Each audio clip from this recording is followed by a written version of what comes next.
Welcome, everybody. Good afternoon to those in the East, and good morning still to those in the West. Thanks for joining us for today's webinar. I'm Brandon Terry. I'm Director of ARWIS Sales at High Sierra Electronics, or HSE as some folks know us. We're an advanced environmental monitoring, or AEM family company. We also have our sister company, OneRain, joining in with us today.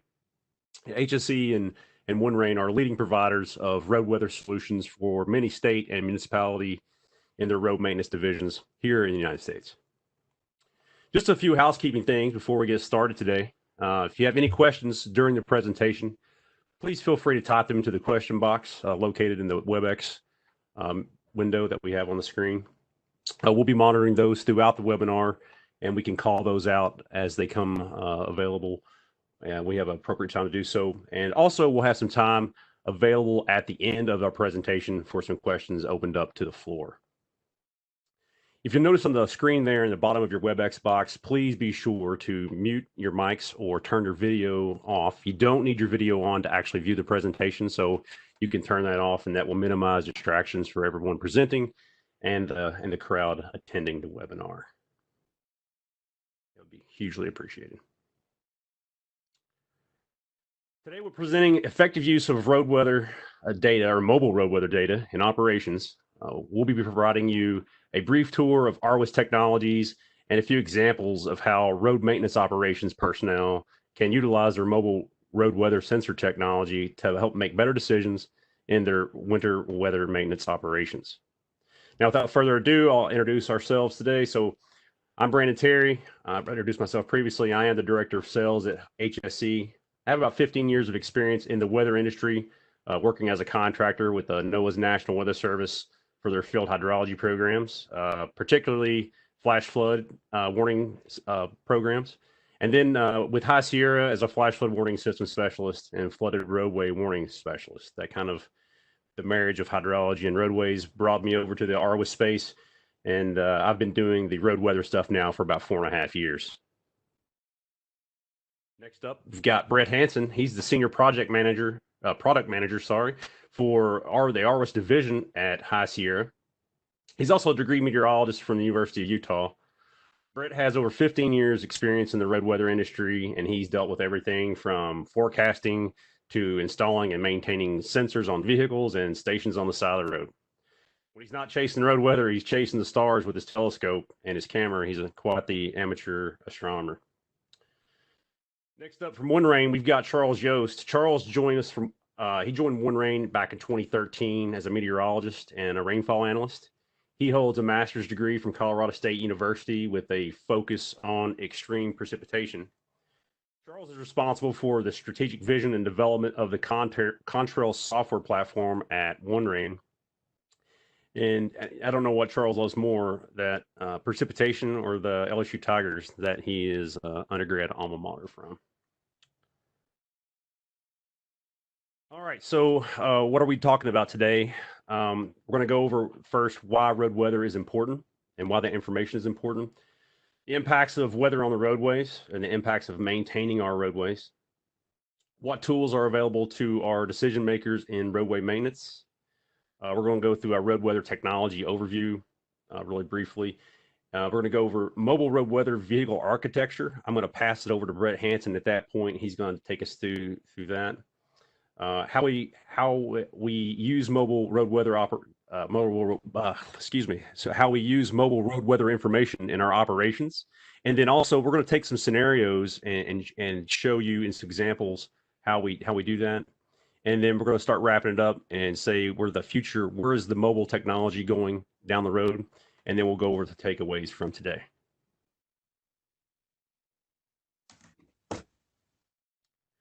So we'll start off on why road weather information is important. You know, there's no question that weather plays a huge role in how efficient the public travels about in vehicles, especially in winter months. Would you please get my bedroom?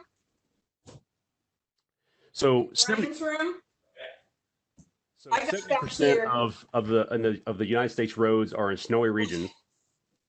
When we say snowy regions, we're meaning areas that get at least 5 inches of snowfall annually. And snow and ice play a huge factor in roadway hazard. Here's some statistics from FHWA, or the Federal Highway Administration, on traffic incidents in the U.S. On average, there are about 5.89 million vehicle crashes each year, and 21%, or around 1.2 million of these crashes, are weather related. On average, there are over about 418,000 people that are injured and nearly 5,000 people that are killed in these accidents. So if you notice in our graph here, wet pavement is the highest contributor to crashes on the highways, and then winter weather related roadway issues is the next leading cause.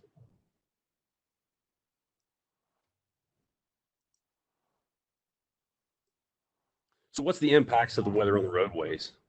Well, obviously, starting out, beyond just safety, there are huge factors that the weather plays on its influence in the roadways. Economically, adverse weather is most certainly increases operating and maintenance costs of winter road weather maintenance agencies and traffic management agencies, emergency management agencies, law enforcement agencies, and CVOs or commercial vehicle operators. On the public sector side, winter maintenance activities consume about 20% of the state's DOT annual budget, with direct cost of $2.3 billion and indirect cost of $5 billion annually. On the private sector side, each year trucking companies or CVOs lose an estimated 32.6 billion vehicle hours due to weather-related congestion in the 281 nation's most densely populated or metropolitan areas. The estimated cost of weather-related delay to trucking companies range from $2.2 billion to $3.5 billion annually.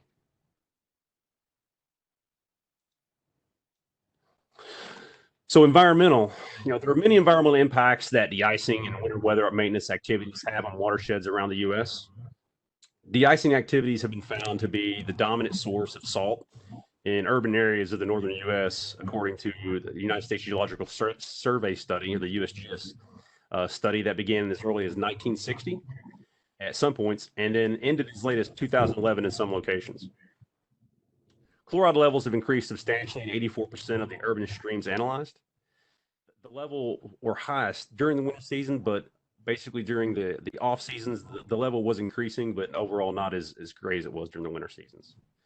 It's worth noting here that, not just the highway maintenance folks contributing to the increase, many private organizations are de-icing their parking lots and sidewalks using salt and other chemicals as well. And this is a runoff product that makes it into local stormwater systems also.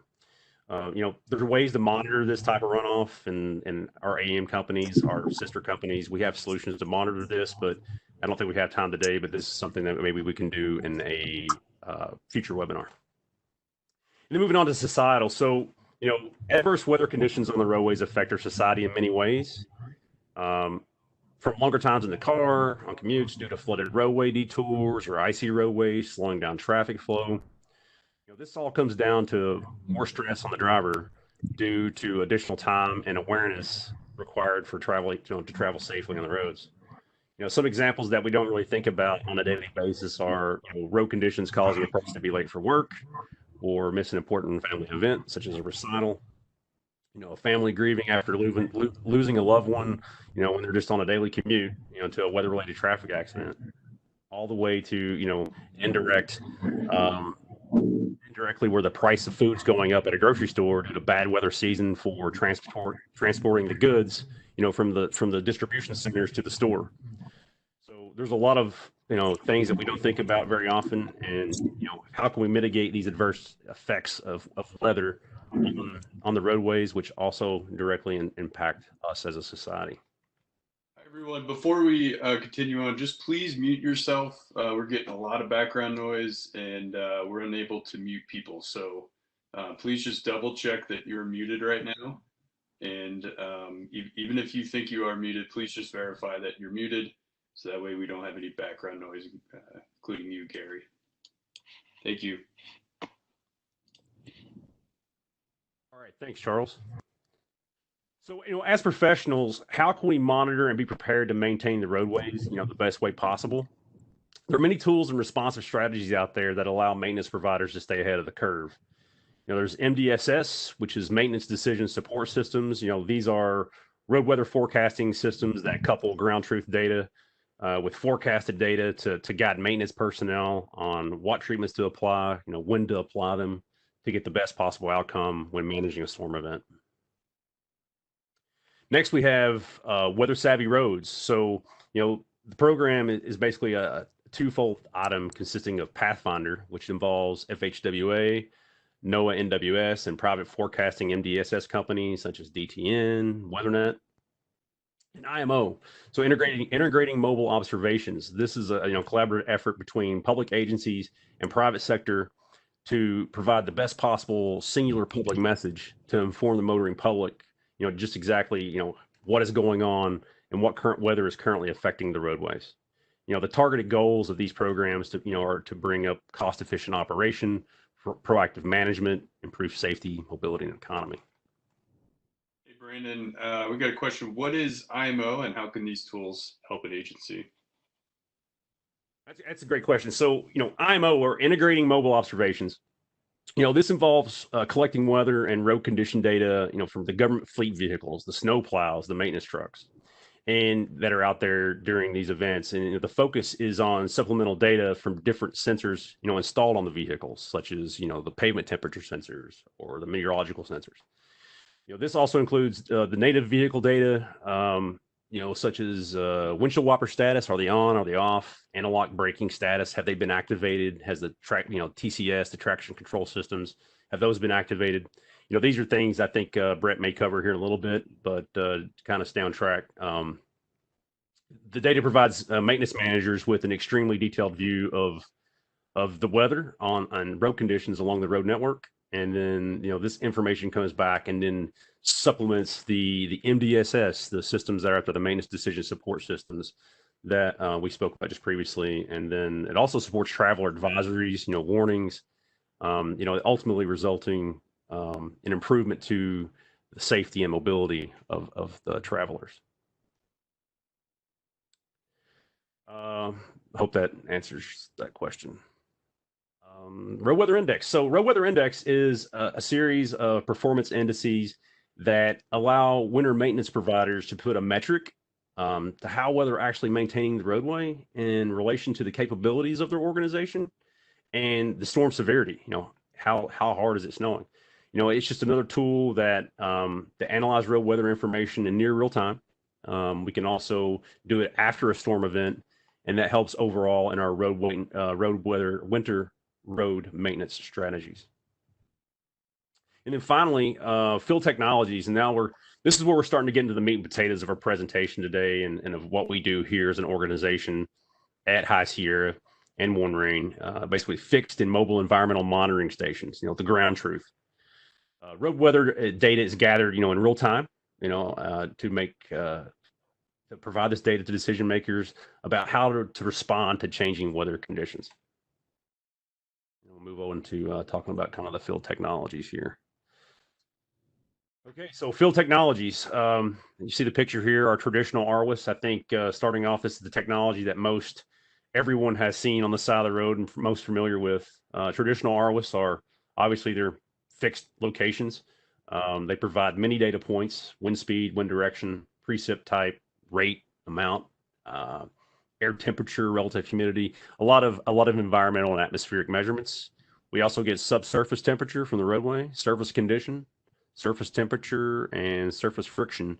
And all this information is very helpful to the decision makers and the input systems to help provide those decision makers with the best information possible. On the downside, traditional ARWIS, they have very high costs. Equipment is expensive. It's very robust. Utilities are expensive to get put in. You have to run utilities to these, and then most of the time, and then the construction cost, it can get up there.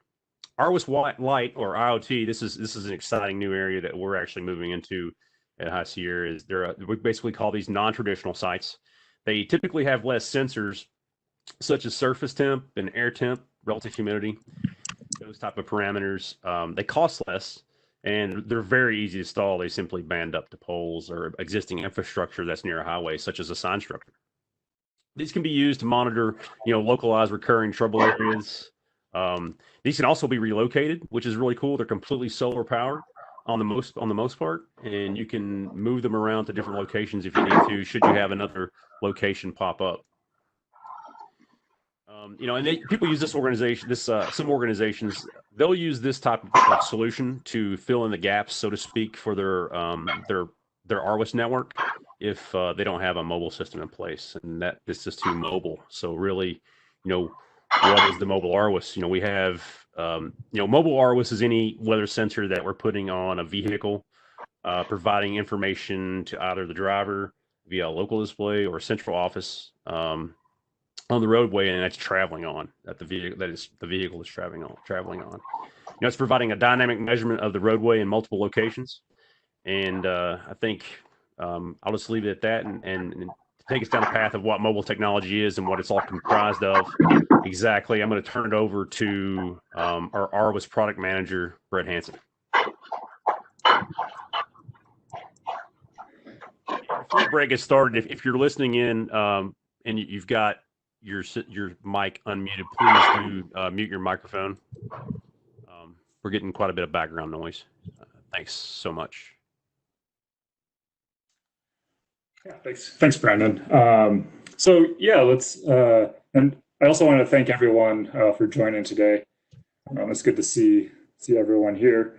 And so I'm going to talk a little bit about mobile ARWIS technologies, and starting off with why you would want to include mobile weather data as part of your toolkit for winter weather maintenance activities and just general management of your program.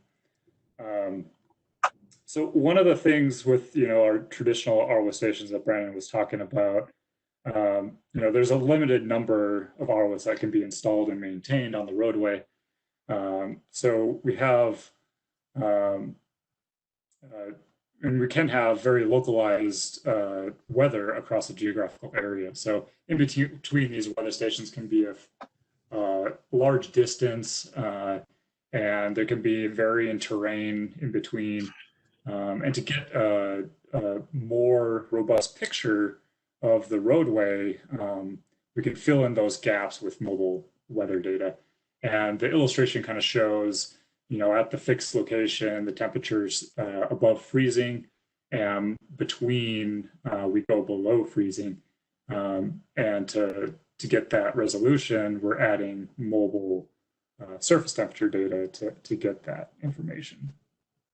So mobile road weather sensors, gives you more data points and hopefully helps you with better decision making power when you're managing your roadways. The ultimate goal is to reduce our economic, environmental, and societal impacts, which Brandon talked about. So how do we do that?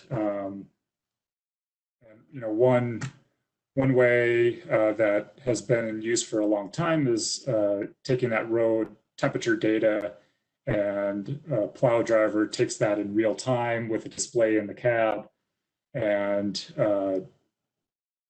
can change how much application of chemical he's putting on the road, and hopefully potentially reducing that material usage in general, and reducing the the economic impact and the environmental impact of putting more sodium into the waterways.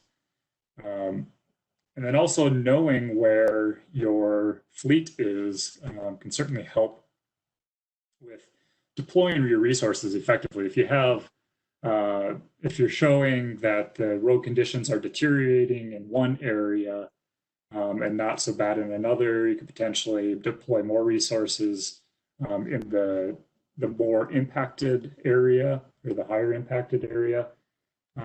Keeping the roadways clear for increased mobility and reducing those societal impacts of people being able to get to work and moving freely on the road system.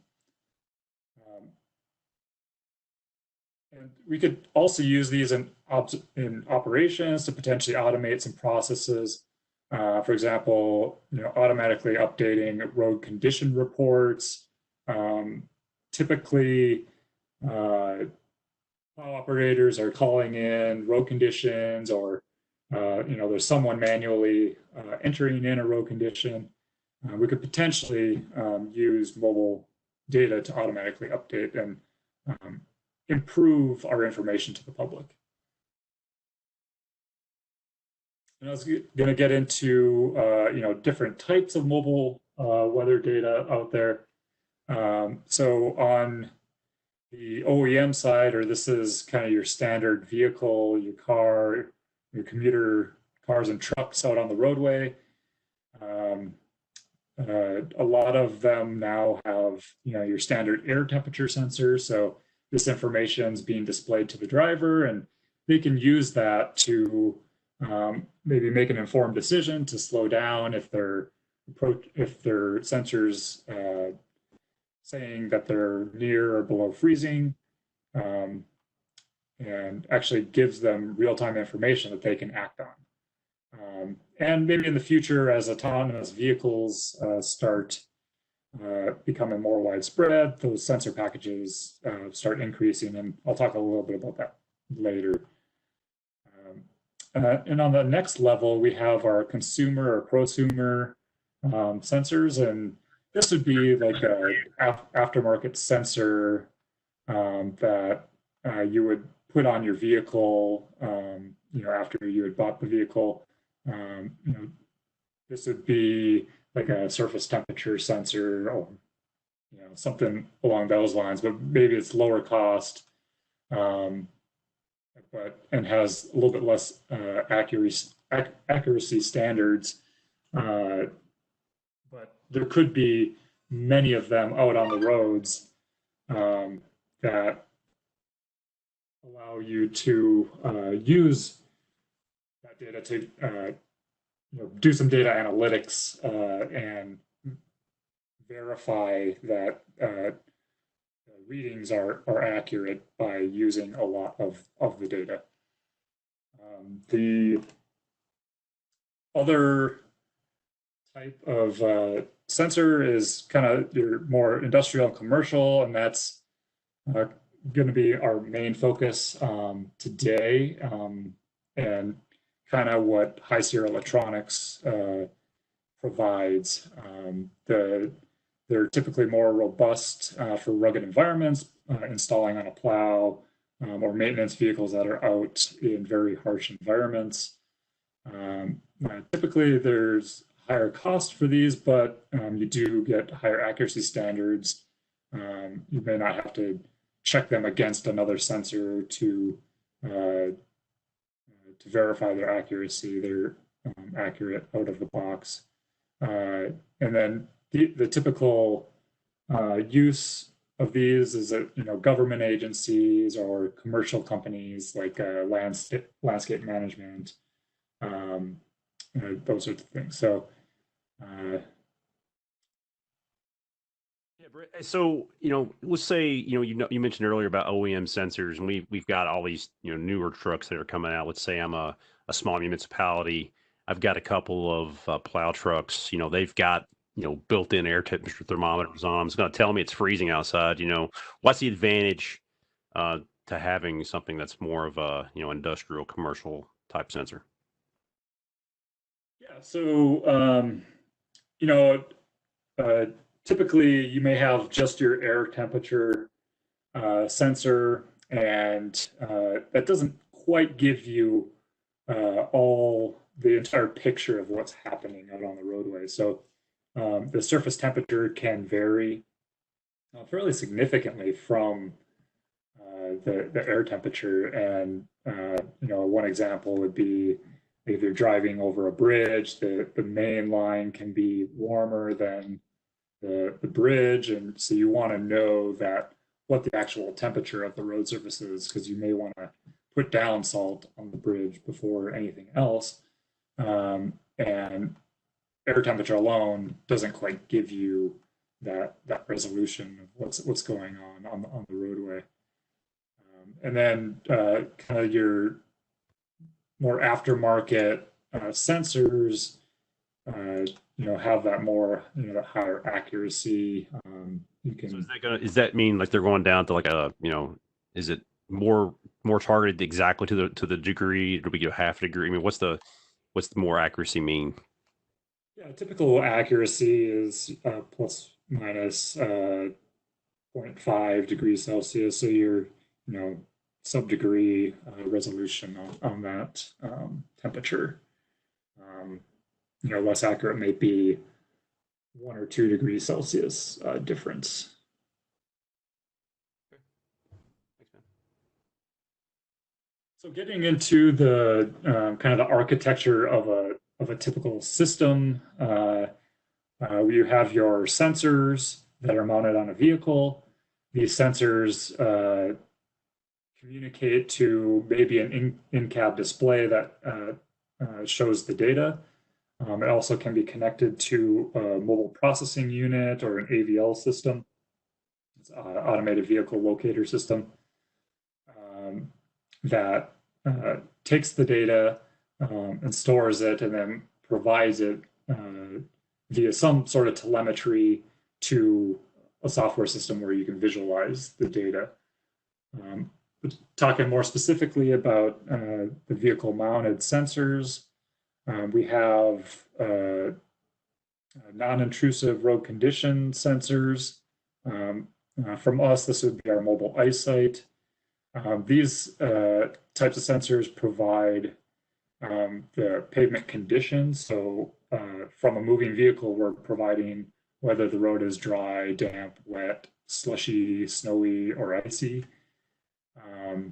And then also providing a coefficient of friction measurement, basically how slippery the road is from a number from 0 to 1. And these sensors typically also have your road temperature, your air temperature, and relative humidity all in a compact unit. Also, another level of sensor is your surface temperature and air temperature sensor. The surface temperature is typically measured by your infrared temperature sensor and can deliver the data directly to the cab or operator and the onboard controller. And these sensors are typically a little bit less expensive and can be deployed on many more vehicles. Another sensor that we sometimes see is an all-in-one atmospheric type sensor that provides wind speed, wind direction, air temperature, relative humidity, barometric, some of the more atmospheric parameters. And then also on a vehicle, we can get onboard vehicle data. And there's varying degrees of what we can and can't get from a vehicle. But ultimately we want to use the car data to maybe infer some information about how weather on the road, and then air temperature on a vehicle is another parameter that you typically see.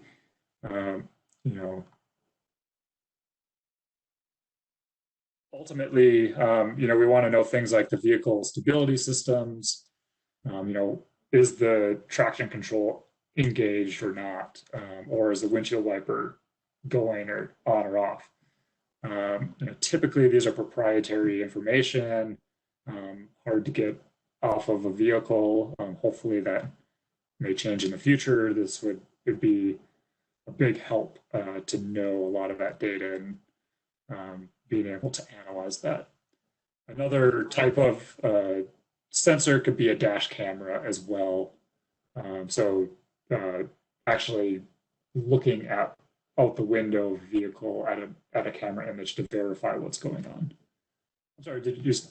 Yeah, hey, so the all-in-one atmospheric sensor, that's something that, when I'm out in the field, I really traditionally don't see that on the plow trucks or, a lot. So, what's a typical application for that? I see them on like storm chaser vehicles and stuff like that, but winter weather maintenance work, where would they typically, or why would they typically use that? Yeah, so an all-in-one sensor, is it not very common, say on a plow, that sort of thing, but it can be used to to get that, more atmospheric data. Typically, you might see it on a first responder vehicle, and like a fire truck where they're being deployed to a fire, and maybe they want to know the wind information, when they're at the site. But they can, in some cases, be suitable for maintenance operations. The one hard thing is keeping them clean and that sort of thing. So the next category that we'll get into is kind of the processing and telemetry of these systems. So we have the sensor on the vehicle, and we can connect it to our mobile processing unit, some sort of vehicle controller that's taking that data and storing it so that we can do something with it. And these systems have GPS antennas that connect to the satellites and provide real-time clock information, your positioning data, so that's your latitude and longitude, so that we know when and where a measurement was taken very precisely. And then that information is sent out to some sort of communication. And the most common type of communication is probably cellular in these situations. So you have an embedded cellular modem that sends the data over an intranet system. And then also some other examples are dedicated short-range communications radios, or DSRC, that uses the 5.9 gigahertz spectrum to send data to roadside units. So the controller's collecting data and then dumps all that data to a roadside unit that can then send it back to some central data point. And another one can be, city Wi-Fi networks, things like that. And one of the cool things about this technology is, even if you're out of cellular range, you can store that data, and then when you get into cellular range, we can dump all that data. So you don't lose what's going on the road. You still get all those data points. You just might get it a little bit later. And then again, that data gets pushed onto some sort of software application, which is kind of the last piece of the puzzle there. And with that, I'm going to hand it over to Charles. He's going to talk about the central software kind of and some applications and how you might use this data. All right, great. Thanks, Brett. And so as Brett mentioned, I'm going to be kind of talking through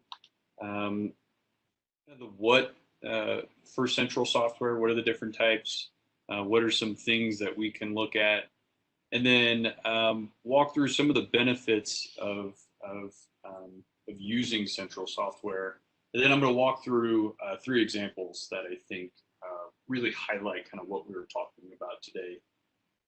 And we can walk through those.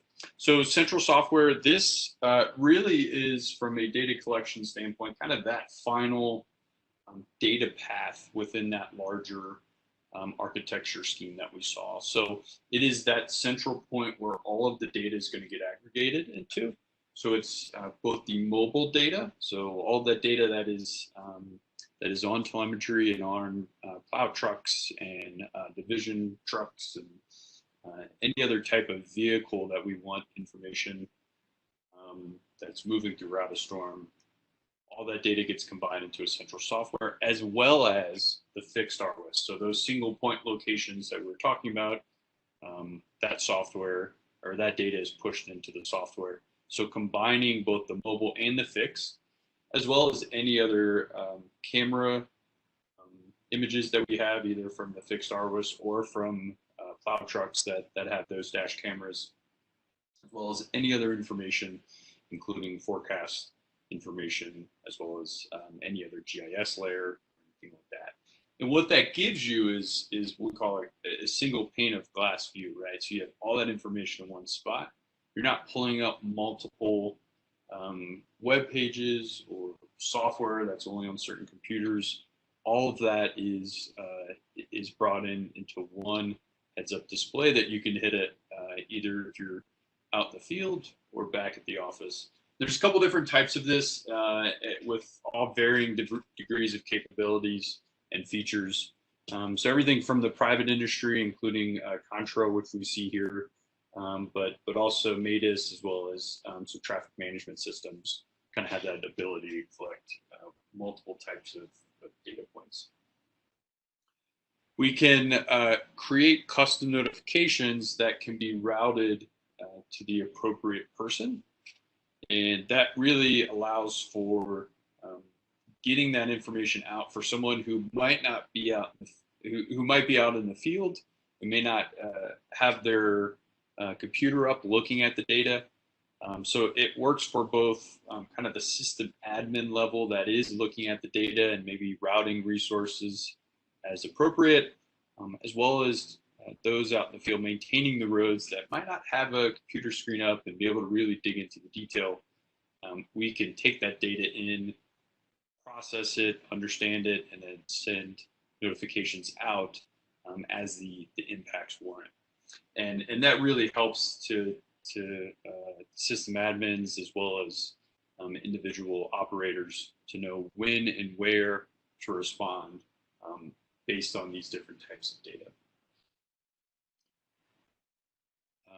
And including, as I mentioned, the mobile format, pulling it up out in the field.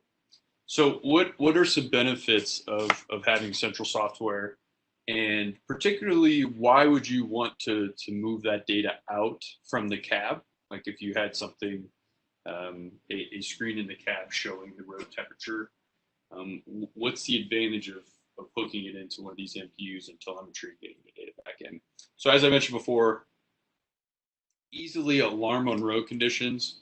And we can write alarms that spans the different types.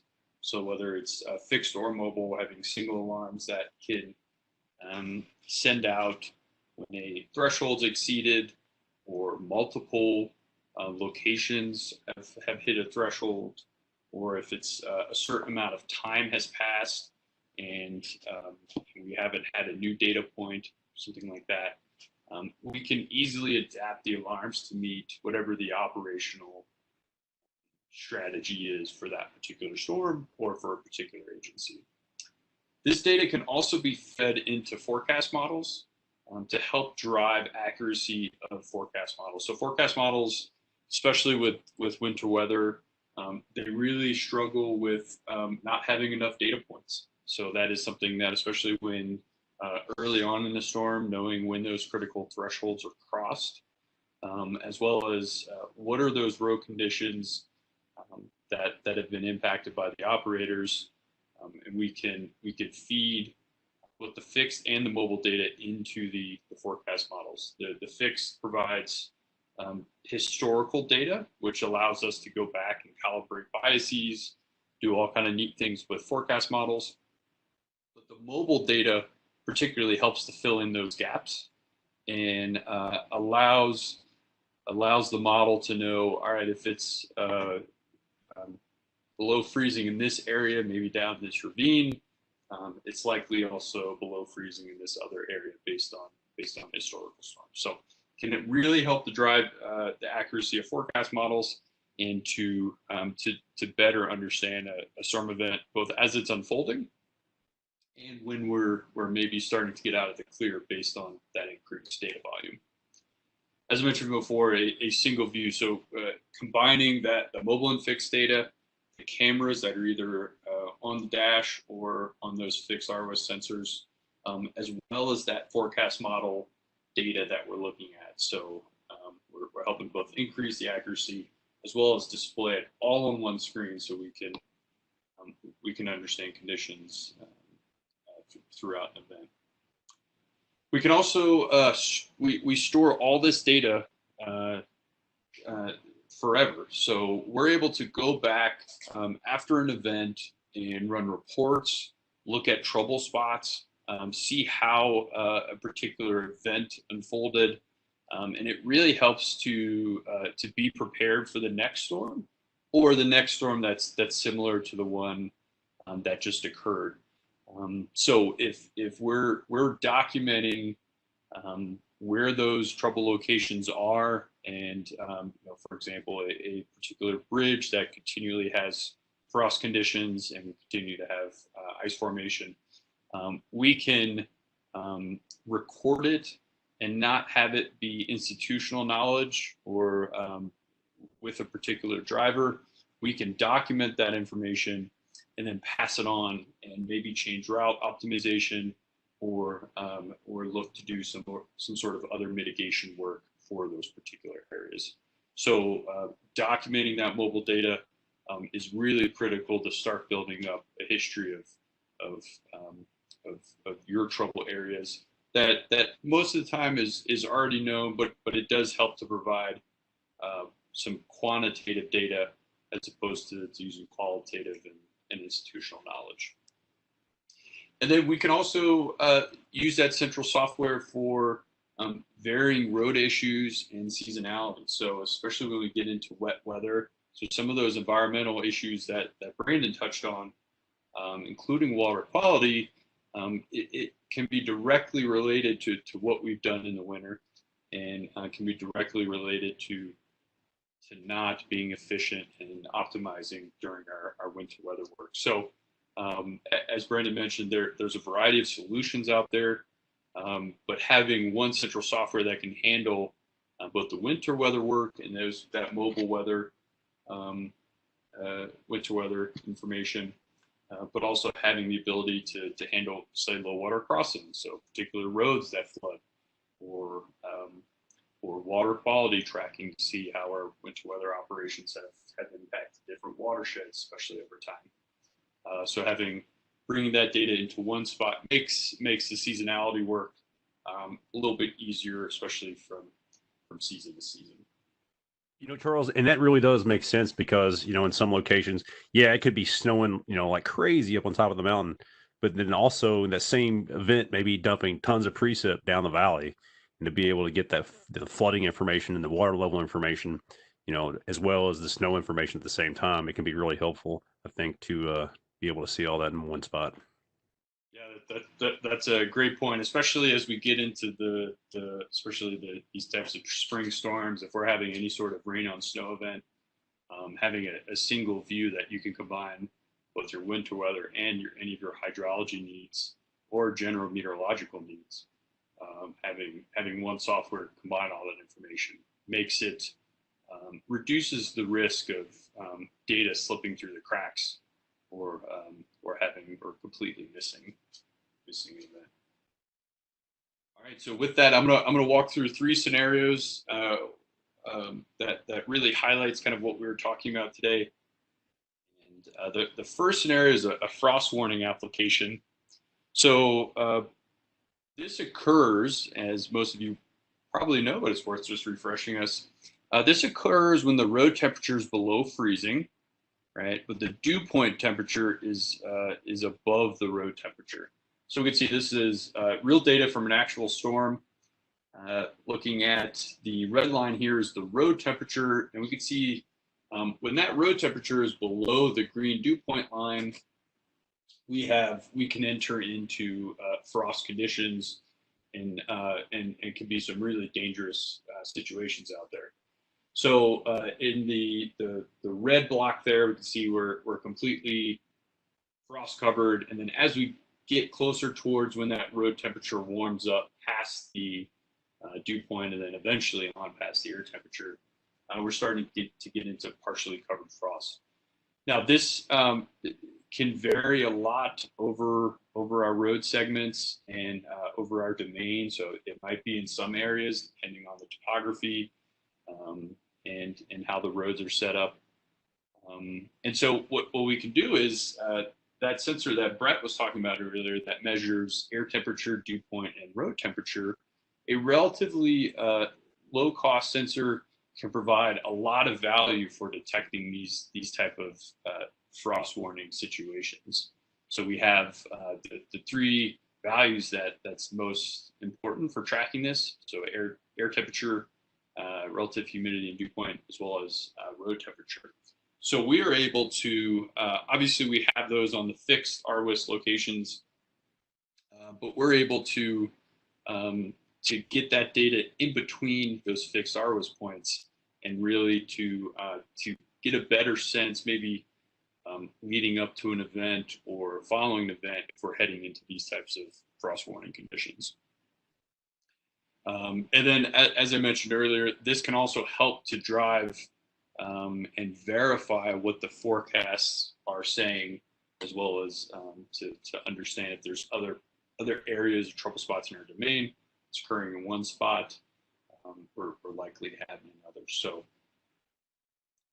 we can better understand these frost conditions and deploy resources as needed. All right, for my last two, we're going to actually look at a real life scenario here using actual software. So fingers crossed on a workable demo here. So here's an example. This is I-80. It's a little hard to read here, going over the Sierras and then continuing on to Truckee and Reno. And as we look at this pass here, we have our two fixed ROS locations, one on I-80 and then one on the state road that joins up with I-80. And we can see at the pass here, which is really the most common place that we put these types of fixed ROS stations. We see we have a road condition or surface condition sensor that is measuring snow and ice, which depending on the type of the season we have is not uncommon for this to be snow-packed for an entire season. So we know what the conditions are up at the pass, but further down the hill as we go, we see we have one surface condition sensor that's just showing wet. And so right above this wet sign, actually on I-80, there's a dynamic sign that we can change and warn motorists ahead of those conditions. Now, the trouble with this is obviously if we've had snow compaction all year, maybe motorists are used to seeing that warning and they just continue driving. But we also don't know anything about, hey, is it just really right at the pass as it moved down the hill and it's really just on the other side of this wet sign? The more information that we can provide motorists, we can help them to be more aware of the conditions and act appropriately. So in this case, if we turn on our mobile data, as well as turn on our thresholds here, we can see that we can really help to fill in the gaps here. So this light blue and dark blue is wet and damp. This is using real surface condition data that was driven for the last big storm up here.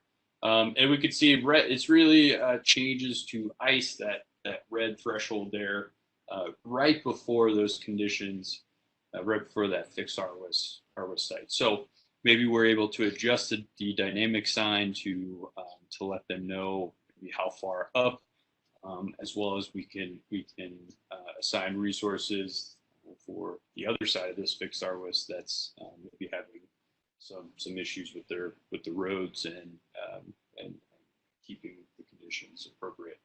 So you can see it is continually updating behind the scenes. So as trucks are driving, we will update with the latest data points, so you can make decisions and change that sign.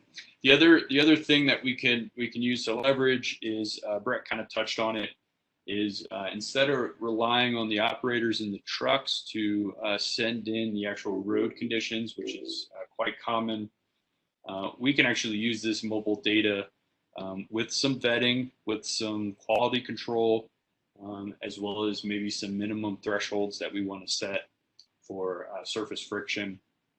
We can automatically update the road conditions, and we can see exactly where we're driving. The operator is able to focus on the road and focus on their job, and maybe just oversee what information is getting pushed out.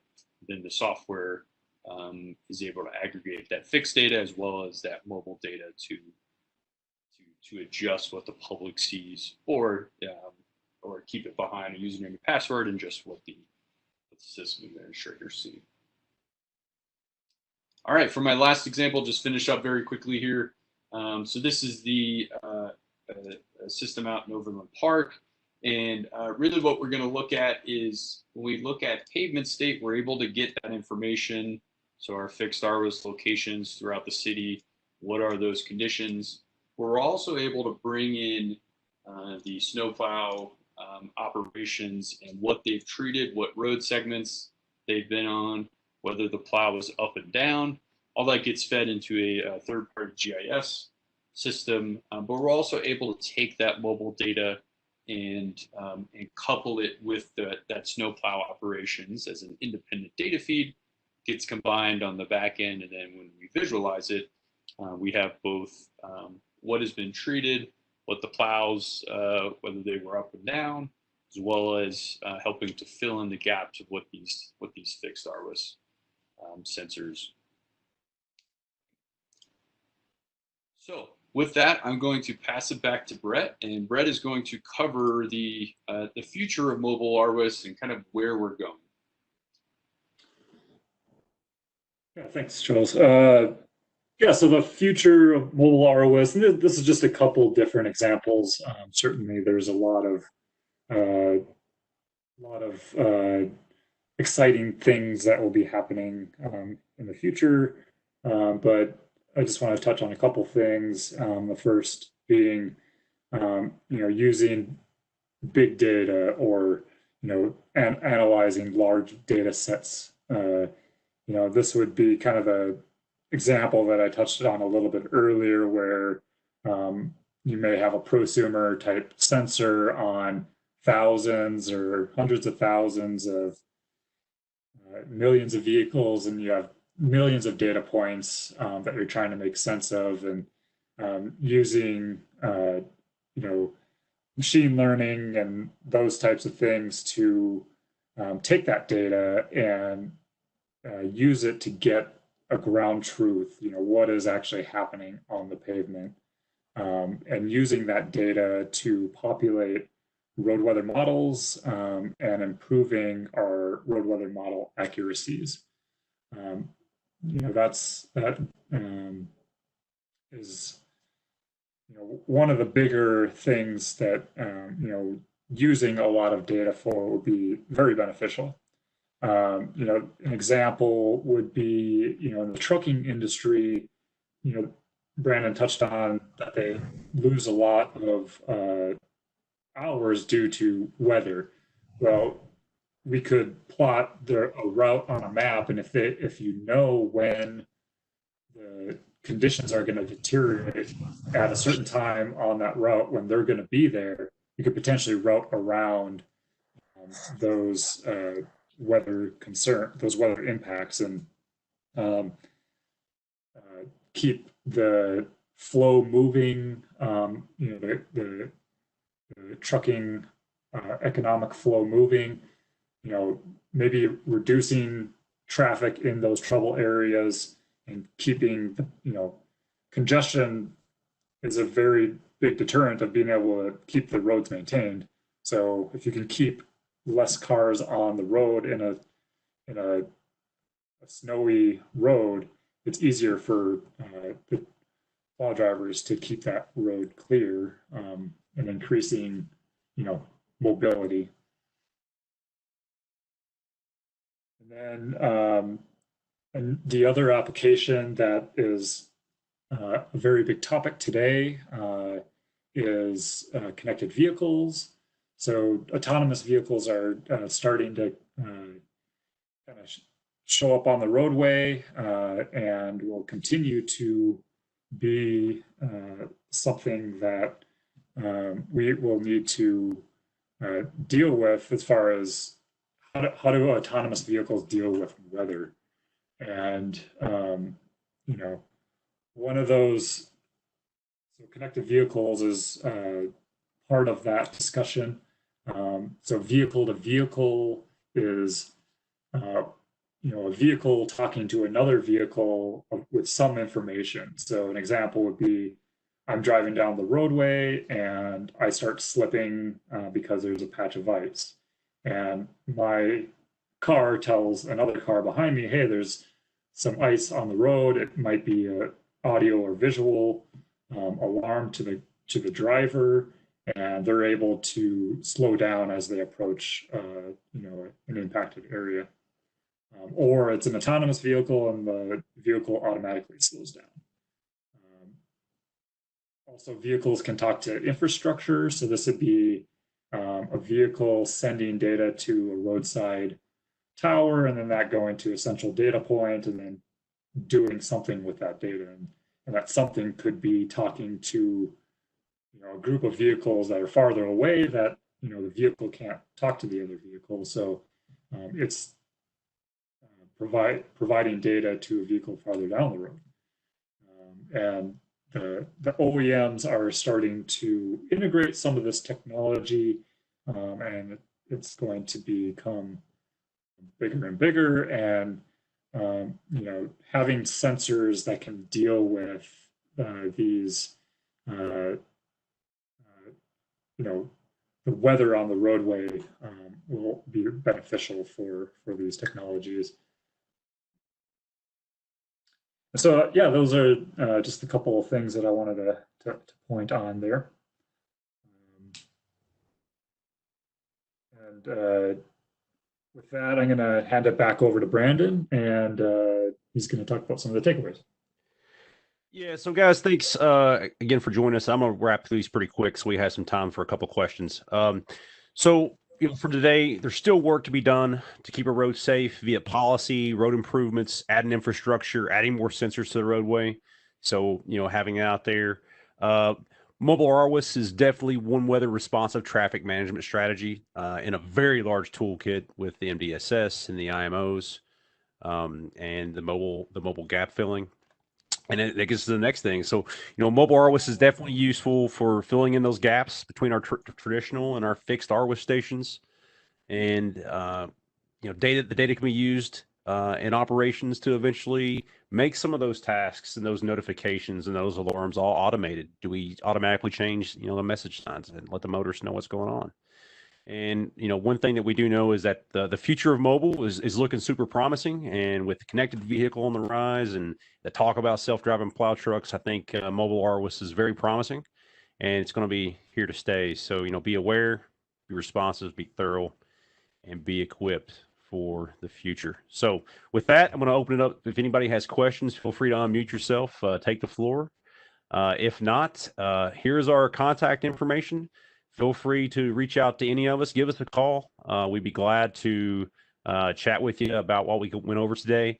And we'll also have this webinar put up on our website as a recording. So if you'd like to go back and catch something that you might have had to step away and miss, it'll be out there for future viewing. But we really appreciate you having the time to join us today. And looks like James Logan has a question on here real quick. Can you view the mobile data from the application in a cab?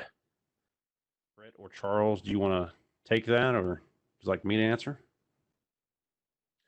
Yeah, I can answer that. Yeah, so what's really important for looking at mobile data in a cab is both having some sort of display in the cab to look at it as they're driving, as well as have the ability for the software to be viewed on mobile or a tablet with the same functionality, so being able to see that data that gets pushed out to the central software. And then that allows the operator to visualize things such as thresholds, to view troubled road segments automatically once it's pushed to the central software, just to get additional contextual information. And just to add on to what Charles just went over, we also have the ability, our pavement and temperature sensors are integrated with some of the leading plow controller technology companies out there. So it's plug and play. You can put that in there and see that temperature, air temperature, and pavement temperature information right there on the plow controller display. Any other questions that might be out there? Well, again, it looks like we're at 2 o'clock. So, I mean, if you do have a question, feel free to ask real quick here. But if not, again, please email us, and we really look forward to hearing from you.